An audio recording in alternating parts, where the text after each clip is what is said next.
Hi, and welcome to episode 93, if I'm correct, of M1 Yarns and the Michigan Makers Podcast. If you're new here, welcome. My name is Jamie. I'm the yarn dyer behind M1 Yarns, and this is a mostly knitting-related podcast. Sometimes we do a little spinning, a little yarn dyeing, a little crochet, a little crafty other stuff, and occasionally I feature other makers, particularly from my home state of Michigan. I'm coming to you today from Metro Detroit, and I have a fun episode where I want to talk about some of my favorite tools and gadgets that I use to make my knitting life better. And this is timely because we're in the holiday season. As I'm recording this, today is actually Thanksgiving. My husband is at the Detroit Lions game, and he'll be home shortly, and then we're going to go to dinner. And so I figured, why not record a podcast episode today? I was getting kind of dolled up for Thanksgiving, and I figured, why not just, sit here and chat with you. So with it being the holiday season, if you are looking for a gift for maybe your fellow crafter, or maybe you're wanting to give your family or friends some ideas of things that you might want to make your knitting life easier, I hope that this is inspiring for you. My good friend Sarah, who has a podcast also on YouTube called Coffee Knits with Sarah, she recently did an episode like this, and it totally inspired me that I should too. I love learning from other makers, the things that they love, the things that they've discovered over the years to make life easier and better. So I encourage you to go check out her podcast on YouTube, Coffee Knits with Sarah. I will link that and everything else I talk about below. So thanks, Sarah, for inspiring me and sharing some of your favorite things. So without further ado, I figure I'll share my top 10 knitting tools. These are things I cannot live without, period. And this should be one of them, but a good water bottle. This was not on my list. It took me a long time to become a Stanley girl, but I freaking love my Stanley. All right, where to begin? To begin with, I'm in my 40s. I'm kind of at that point where I'm needing reading glasses. And I know that especially when you knit with dark yarn, it is really hard to see, and seeing is key. So I made my first must a good light. And whether that means like literally lighting the room or maybe something more central that's on your neck, I do two things, and it kind of depends on my setup. Number one, if I'm in my living room where I typically knit, I have an OTT light, OTT, on the table next to my end of the couch. And I always have that on so that I get really clear lighting. If we're watching TV or a movie, my husband tends to like the lights low, but I still need good lighting on my knitting. So I'll use that. Or sometimes when I'm traveling, or if we're watching a movie with the lights completely off, I will use a good neck light. Now, you will see on social media a lot of yarn world influencers pushing a brand called, is it Lumos or something? Haven't tried it. Might be great. Check it out if you're interested. I have purchased a few over the years on Amazon, and this one is my latest favorite. I will link it below. I'm actually not sure what brand it is because I'm not seeing it, but I'm not wearing my glasses, so, you know, there's that. But I like this because it's like a bendable faux leather. It comes in a lot of different colors, and you can point the light wherever you need it. So there's that. And now I can't figure out how to get it to turn off. There's always a bloopers reel to my episode, I swear. Oh, come on, Jamie. There we go. Okay, so good lighting is number one. And I feel like as you get older, the more, look at how compact that is, the more important good lighting is. Okay, number 2, also something in the vein of as you get older. Now, I love to knit color work patterns, and I am generally speaking a paper person. I love a good post-it note. I keep a list for like what's going on in my week. I keep a list of everything. But I used to print out my patterns, and with color work charts, that can be difficult.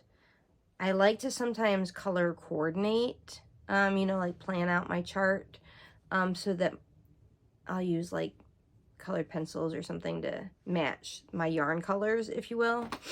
But then I found as my eyes started to get a little bit worse once I hit 40, that keeping track of where I was on the chart became more difficult. And I do have a little iPad mini that I keep on my nightstand.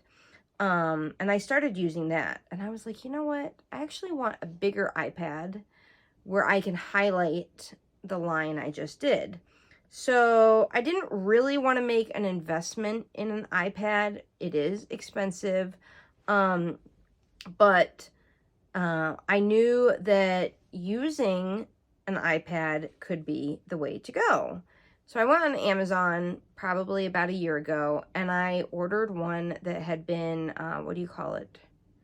Refurbished, or there's a technical term. It's a used one that they, you know, like restore and make sure everything's good.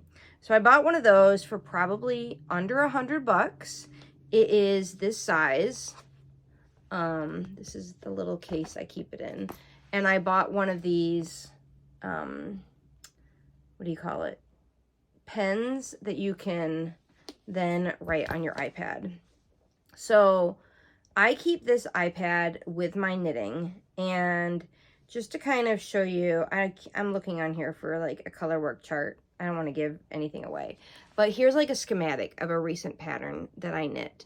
And so what I would do is choose the highlight feature. Let's say I'm knitting size 3, or you can do like the pen feature. I would mark up my pattern, and let's say this is a knitting chart. If I just did this row, I would highlight, you know, the row that I just knit. Having my iPad for my patterns has been a total game changer. And a few of my friends have seen me do this and followed suit. So I know that I'm onto something here. And the more I thought about it too, with the amount of paper that I was printing, like let's say a pattern is 5 to 10 pages, and let's say you knit 10 patterns a year or whatever, let's just say for the number, that's 100 pages. So that's ink, that's paper, and not everyone has a printer at home. So I feel like this is probably, and it's easier to take on the go. Let's just be real. Love my iPad.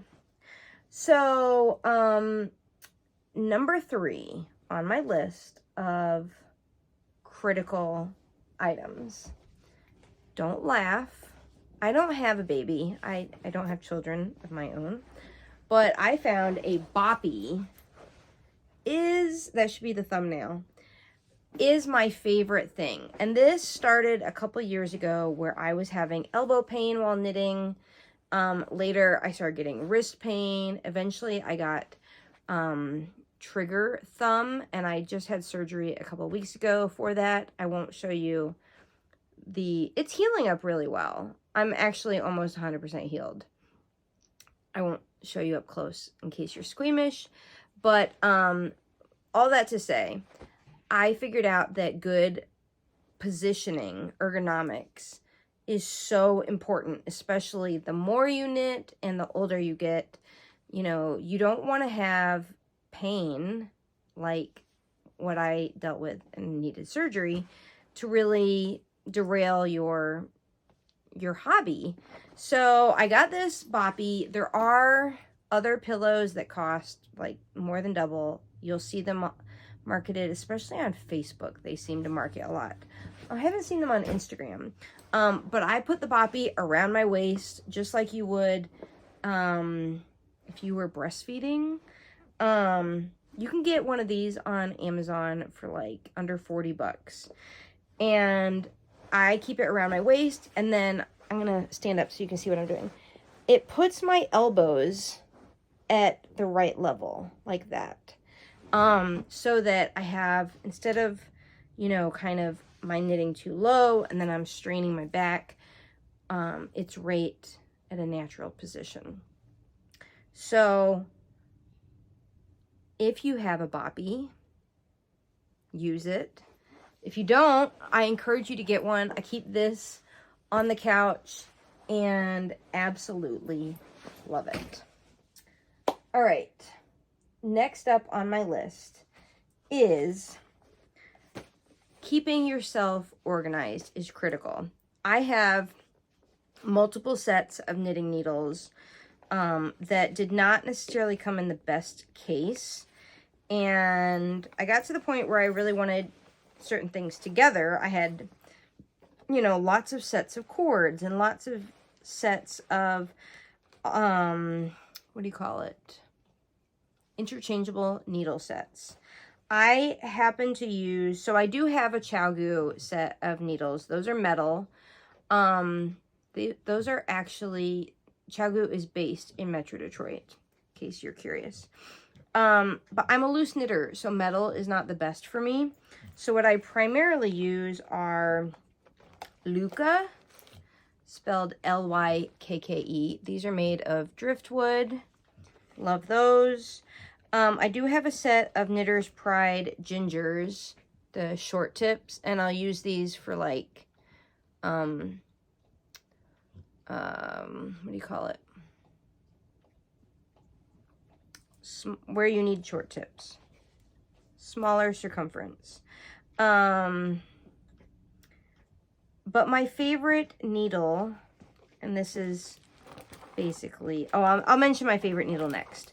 But all these sets I keep in this roll. So this folds down, this folds over, and then it rolls up. And then this nice, it's like waxed canvas, and then this nice leather strap, you can buckle it. It's hard to do this while looking at the camera. You can buckle it closed. This particular roll is sold by Magpie Fibers. I bought this from them at, I want to say it was Woolen Folk in 2022. And it's made in partnership with a company called Atomic Freedom. She's down in Florida. I think she used to be in New York. And she sews these. This is fantastic. It is a little bit pricey. It's about $100 or so. But I keep, like I said, so this row is all Knitter's Pride gingers. This row is all Lykke. And then in here, I keep all my cords, and I have so many cords from multiple old sets. I keep a few double pointed needles, which I don't often use. I have a separate roll from a different brand, which I don't like. If they made one of these for ChiaoGoo minis, like the 9-inch circular sets, which I have all three, I would buy it. That would be amazing. And it's even got this little pocket down here on the end for like doodads. I love this. I think it's great. It's portable. But what I really want, and might get one day, but it's a little bit bigger and bulkier, is the Thread and Maple needle binders. So that's kind of a bonus suggestion if you're curious. Go check them out. I won't explain it here because I don't have one. Although I've thought about selling them in my shop. Okay, speaking of needles, my absolute favorite needle, which once you're kind of like fully into knitting, having needles that work for you, which, you know, not everything fits everyone, is super important. Like I was saying, metal needles are not for me for most projects because I'm a loose knitter. Whereas conversely, if you're a tight knitter, you might be better off with metal needles as opposed to wood. But my absolute favorite needles, and I only have one, are by Indian Lake Artisans. They are based here in Metro Detroit. They are a husband and wife couple. He carves all these needles, and I bought this one, which is not interchangeable. It's just fixed. I bought this one a few years ago to see if I liked it. They make needles in different types of wood, depending on your knitting style, whether you're tight or loose, what your particular needs are. They will help you pick the correct wood for you.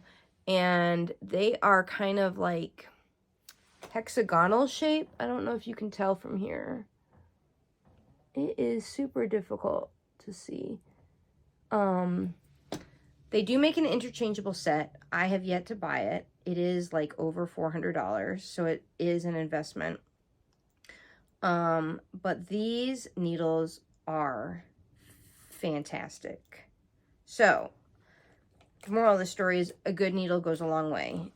When I was a newbie knitter in the early 2000s, this was like pre-social media, pre-YouTube, all that good stuff. I had bought, what's it called? Knit Picks. Knit Picks came out with an interchangeable set, and I bought myself that because I was really getting into knitting, and that was nice. Before that, I had some bamboo needles that I had bought from Michaels or Joann, and absolutely hated them. And I didn't realize having the right tool makes all the difference, especially if you are knitting for, you know, an hour plus a day. So that's that. Okay, another tool that I really love, which you're gonna laugh, but you cannot knit with dry hands, and sometimes knitting does dry your hands. So I have gone through different trial and error situations of picking a hand cream, and I do say cream because I think a cream does better than a lotion. I keep one of these on the table next to my knitting. This is my absolute favorite. Nivea, you can buy this on Amazon for like 12 bucks. I also really like Burt's Bees. They make a honey something cream. That's a good one. But this is a nice, thick consistency. I will, just drop the lid. I will put some of this on my hands every time I sit down to knit, because there's nothing worse than your skin snagging on the yarn. I will even keep like a mini jar. They sell, sorry about that, I had to get the lid. They sell mini versions of this tin. I think you can buy them at like the drugstore, Target, that sort of thing. I will keep a mini one in my project bag. Speaking of project bags, a good project bag is a must. A few months ago, I was at Rhinebeck with some girlfriends, and I had to point out at Cake Palooza my favorite bag maker ever, Tannei Casey, who is based out of Pennsylvania. She is a delightful human being. Big shout out to Tannei. I don't know if she watches, but I have several of her project bags, and this style is my absolute favorite. It has a wax canvas bottom. It has a leather strap. It has beautiful print fabric, a nice big zipper, because I like to keep everything enclosed. And then, like right now, this bag is just holding a lot of junk. But you can see how deep it is. I use this bag, I have a couple this size, when I'm knitting a sweater, because it will hold a sweater quantity. It's got pockets, 2 pockets in here. This is her logo. Highly, highly recommend this project bag. Let's talk about notions for a quick second.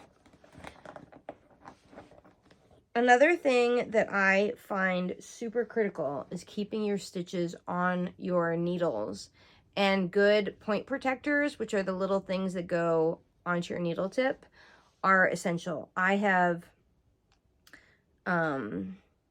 tried dozens.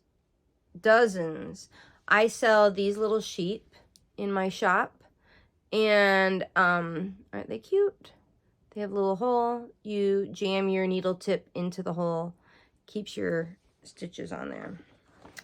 Another notion that I have found is a must is a good gauge ruler. I happen to prefer that it does like a typical ruler, like inches and centimeters and needle sizes. This happens to be a beautiful wood one that I got from 29 Bridges Studio. This was in the bag of goodies at Indie Untangled if you got the ticket where you got the goodie bag in the morning. But something like this you can get from a lot of different makers, especially on Etsy. If you put in like wooden gauge ruler for knitting, you might find something like this. This is an invaluable tool. And I have a couple different versions of these, so I keep them in my project bag too.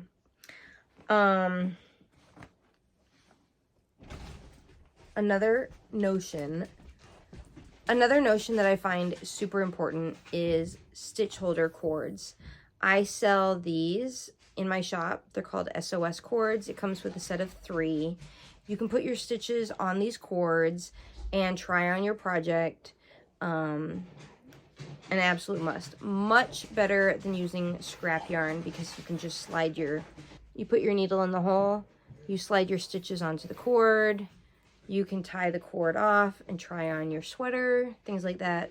This is a must. The last notion tool that I will recommend is essential to making sure that you're keeping track of your project. And a lot of us like a good journal. I am a paper person.